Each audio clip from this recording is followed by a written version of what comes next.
કેમ છો? મજામાં? સુવાક્યોની દુનિયામાં, સુવિચારની દુનિયામાં આપનું સ્વાગત છે. મારા મિત્રો, એવું કહેવાય છે કે ઈર્ષ્યા જે વ્યક્તિના મનમાં આવે છે, દિલમાં આવે છે, તે વ્યક્તિ પોતાનું જીવન જાતે જ બરબાદ કરી નાખે છે. આવી જ કોઈ વાતને સુવિચાર તરીકે કોઈ અજ્ઞાતે ખૂબ સરસ રીતે લખ્યું છે. આજનો જે સુવિચાર છે તેનો વિષય છે ઈર્ષ્યા, જેલસી. કોઈ અજ્ઞાતે લખ્યું છે કે ઈર્ષ્યા, જેલસી એક એવી આગ છે જે પોતાને જ સૌથી પહેલાં બાળે છે. મારા મિત્રો, વાત ખૂબ જ સીધી છે, ખૂબ જ સરળ છે, એટલી જ મહત્ત્વની છે. અહીંયા જે વાત છે તે ઈર્ષ્યાની છે, જેલસીની છે. મારા મિત્રો, આપણે જોયું હશે, અનુભવ્યું હશે, ઘણીવાર આપણે પણ આના ભોગ બન્યા હશું. જ્યારે કોઈ વ્યક્તિને સફળતા મળે છે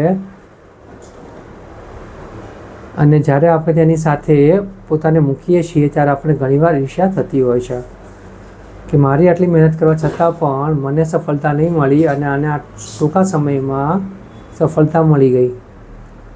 આ જે ઈર્ષ્યા ભાવ છે તે વ્યક્તિના વિકાસમાં બાધિત બને છે.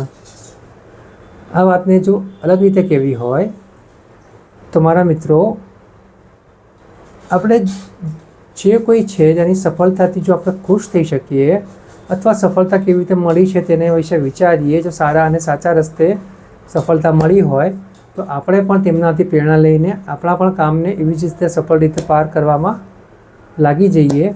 અથવા આપણે લાગે છે કે ભાઈ આ સફળતા જે મળી છે તે બહુ ટૂંકા ગાળાની છે કારણ કે રસ્તો ખોટો અપનાવેલો છે, તો એના માટે તો ઈર્ષ્યા કરવાની બનતી જ નથી.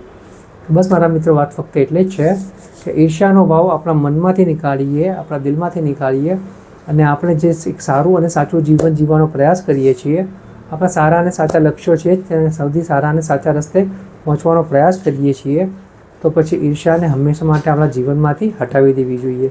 કારણ કે ઈર્ષ્યા એક એવી આગ છે જે બીજા લોકોને તો પછી બાળશે, સૌથી પહેલાં આપણને બાળશે. Thank you.